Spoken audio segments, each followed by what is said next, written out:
Good evening, ladies and gentlemen of College Park. This is your host, Soroush with breaking news of the hour.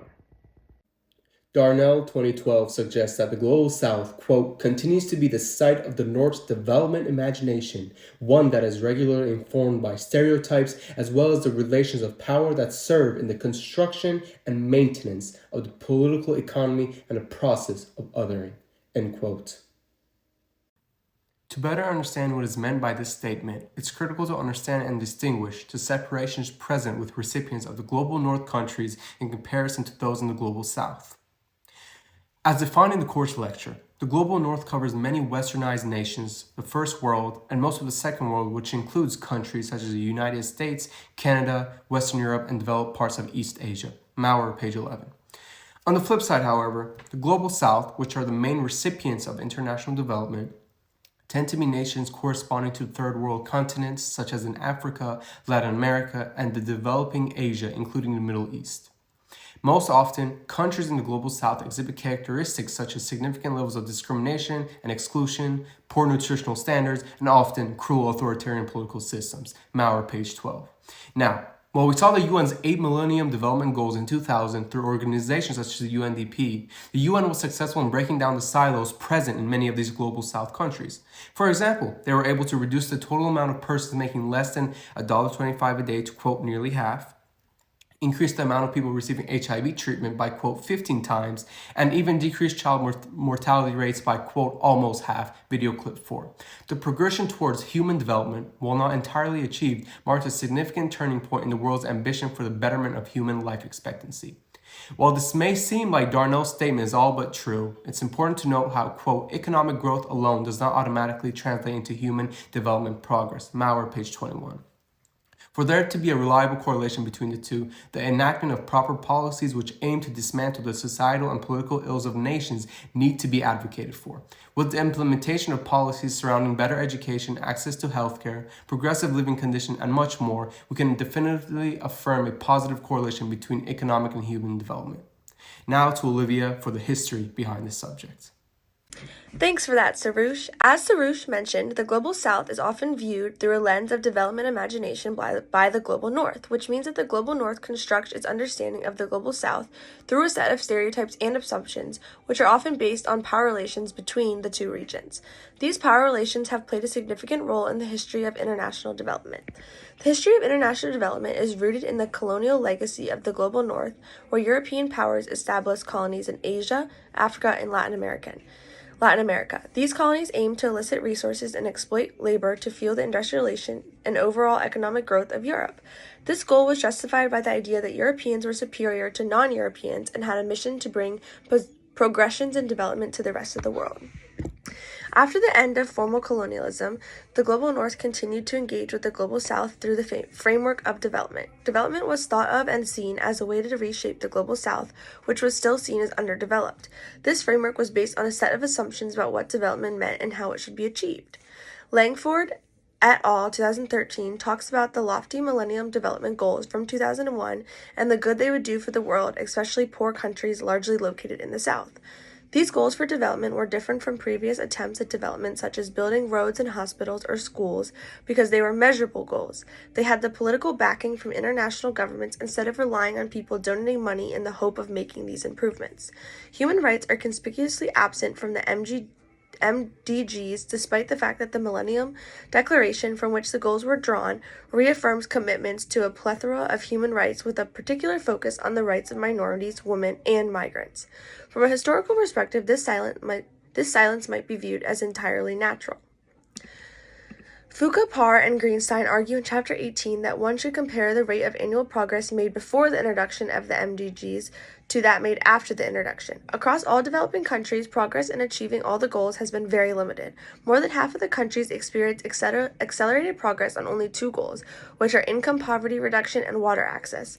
The MDGs reinforce stereotypes of the Global South as a place of poverty while ignoring the ways in which the North's own policies contribute to global inequality as a whole. However, one notable and relevant attempt at integration mentioned by Langford et al. 2013 is the human rights approach to development. This conception draws from the multiple sources and understanding of human rights and tries to anchor them in an operational public policy context that is relevant for tackling development and poverty issues. Additionally, the process of othering, as Darnell mentioned, plays a significant role in the development framework. In relation to the global north, the global south was constructed as the other and seen as an underdeveloped region. This construction of the global south was often based on stereotypes and assumptions that ignore the diversity and complexity of the region. Overall, the development framework has historically been based on assumptions and stereotypes of the global south, which has caused development policies to fail to achieve their intended goals. Now let's hear about the history of colonialism from Gianna. Thanks, Olivia. The history of colonialism is important to recognize when observing how the global north continues to develop initiatives and goals aimed at reducing poverty and helping to develop nations, particularly in the global south.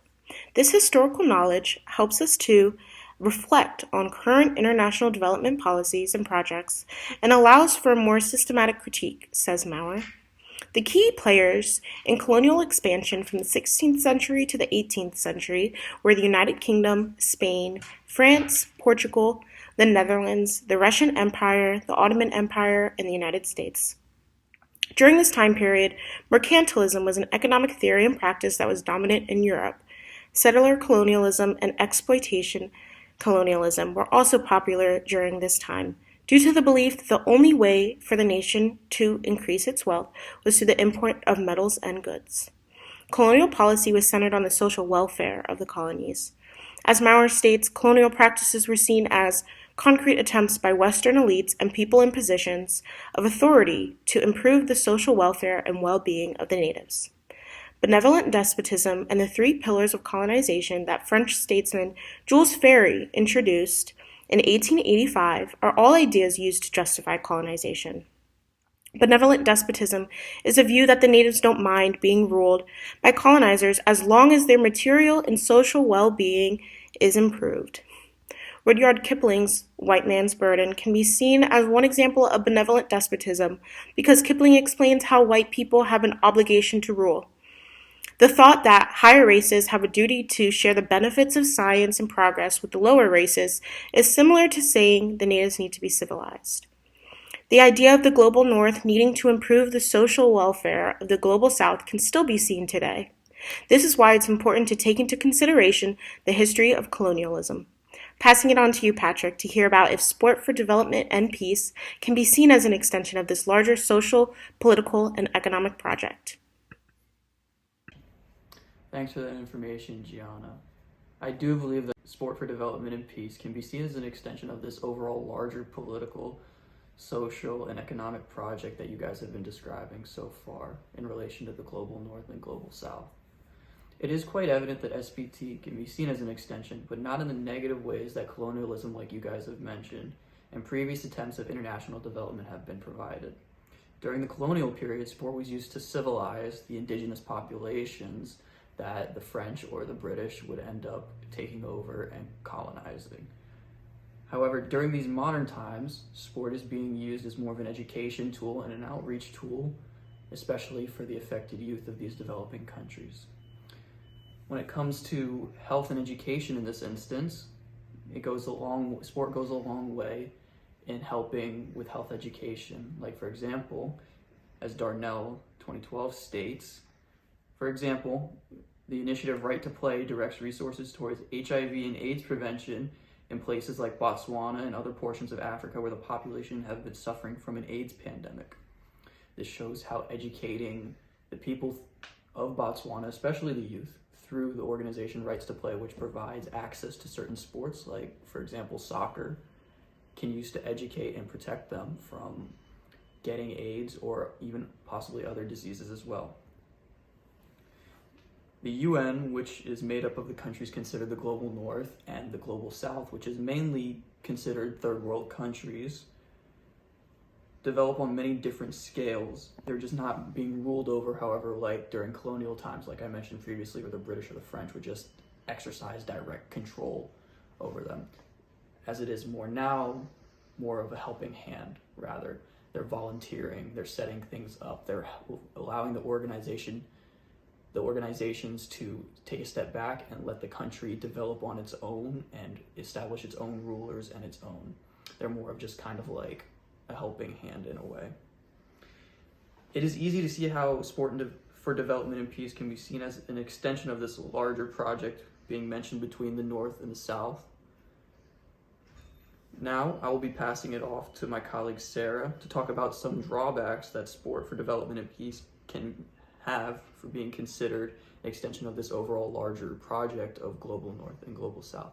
Take it away, Sarah. Thanks, Patrick. Now, while there are benefits for Sport for Development and Peace being an extension of a larger social, political, and economic project, there are issues that do arise. As mentioned by Dr. Maurer, some of these problems include the global asymmetrical power relations, logics of neoliberal capitalism, international coercion for the benefit of the westernized nations, and post-colonial theory. As mentioned by Patrick, we see how helping the Global South in developing provides them with improvements in health, education, and economic development as well. But according to Darnell, the act of working towards development, whether it be through sport or otherwise, is itself an act of power. Development was and still is constituted in these relations tied to colonization. In thinking about colonialism, we know its purposes of economic exploitation and extension of the colonizers' ways of living. Although the help of the Sport for Development and Peace doesn't rule over these nations and may not seem to have a focus on the original purposes of colonialism, the problem of colonialism and power still comes about. The post-colonial theory, which, as mentioned by Darnell, focuses on enduring regimes of power and knowledge that have proceeded from the dominance of racialized people by the North, which can be seen through the notions of prosperity, respectability, and social change. The global North being higher in status developmentally, economically, socially, and politically in comparison to the global South shows this global asymmetrical power relationship, because the global North is able to take action to help with the development of these nations, which seems like a good thing, but also shows as a sort of power move and ties to colonialism in a way. Now, Darnell also mentions how there's a contradiction between the promotion of capitalist processes, which rest on a competitive advantage and concern to facilitate a better lot for the marginalized and dispossessed. This is a dual mandate of development which increases the reach and profit of capitalist endeavors while promoting the welfare of the poor nations. This fits together with the contradiction that comes with these developmental initiatives, which see to improve partnerships between the trustees, like the NGO, and between those who are the target nations needing developmental assistance. Global sport control is pretty much resting in these dominant northern capitalist nations. So in all, even though there are benefits of the Sport for Development and Peace as an extension of the project, issues still remain. Now back to you, Soroush. Thank you to all reporters for your input. This is all we have time for tonight, College Park. Thank you once again, and we hope to see you next week. Take care.